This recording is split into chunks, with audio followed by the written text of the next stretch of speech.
आनंद धाम की ओर धर्म प्रसंग में महापुरुष स्वामी शिवानंद जी महाराज। अध्याय 6 के पिछले प्रसंग में हमने सुना था कि किस प्रकार एक भक्त के कातर प्रार्थना करने के बाद महापुरुष महाराज ने उसे दीक्षा प्रदान की थी। इस प्रसंग में हम सुनेंगे कि उसी भक्त को महाराज बताते हैं कि जब ध्यान किस प्रकार करना चाहिए और व्यस्तताओं के बावजूद भी किस प्रकार नियंत्रित होकर साधन भजन में लगे रहना होगा। पृष्ठ संख्या 27। महापुरुष महाराज जी आगे कहते हैं, आप महाभाग्यवान हैं।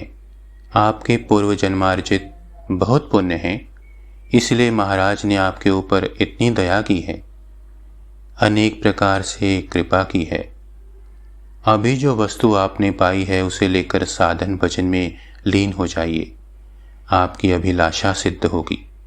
वास्तविक भक्त सभी अवस्था में भगवान के ऊपर निर्भर रहकर बिल्ली के बच्चे के समान पड़ा रहता है और रो रो कर पुकारता है।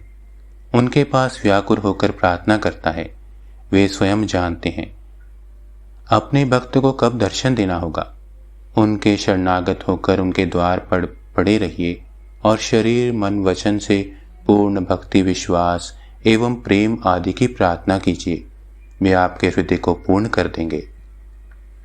भक्त: महाराज, जब ध्यान किस प्रकार करूं, इस संबंध में कृपया थोड़ा उपदेश दीजिए।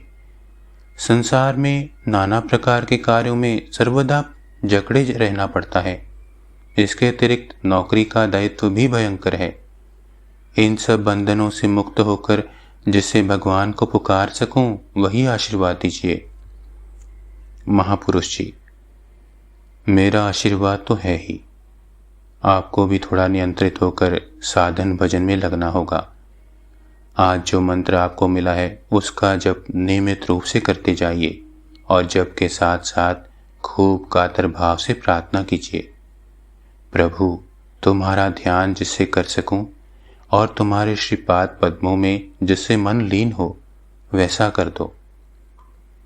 वे वैसा ही कर देंगे। निश्चय जानिए, वे ही सभी के हृदय में गुरु, पथ प्रदर्शक, प्रभु, पिता, माता एवं सखा हैं और वे ही जीव के सर्वस्व हैं। संसार में जिनके लिए अपना अपना कहकर मनुष्य रोता है, वे सभी 2 दिन के हैं। चिर सहचर एकमात्र वे ही हैं। आप एकाग्र मन से नाम जप खूब किया करें। देखेंगे धीरे धीरे अपने आप ही ध्यान होने लगेगा। खूब प्रेम के साथ इष्ट मंत्र जपते जपते हृदय में एक विमल आनंद का अनुभव होता है। उस आनंद का स्थायी होना भी एक प्रकार का ध्यान है। ध्यान के अनेक भेद हैं। खूब प्रेम के साथ प्रभु की ज्योतिर्मयी श्री मूर्ति को हृदय में धारण कीजिए और इस प्रकार की भावना कीजिए कि उनके श्री अंग की ज्योति से आपकी हृदय गुहा आलोकित हो गई है। इस प्रकार भावना करते करते एक अपूर्व आनंद में मन और प्राण परिपूर्ण हो उठेंगे।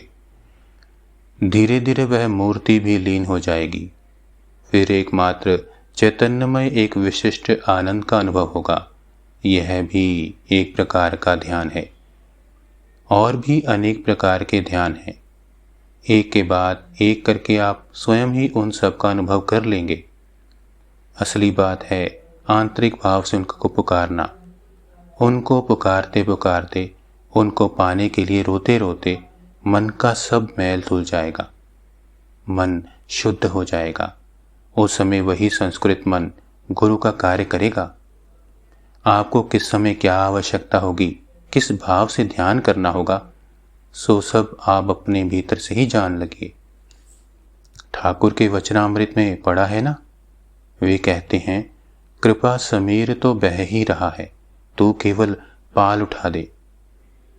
पाल उठाने का अर्थ है आंतरिक अध्यवसाय के साथ साधन भजन करना। वे सर्वदा कृपा के लिए ही बैठे हुए हैं।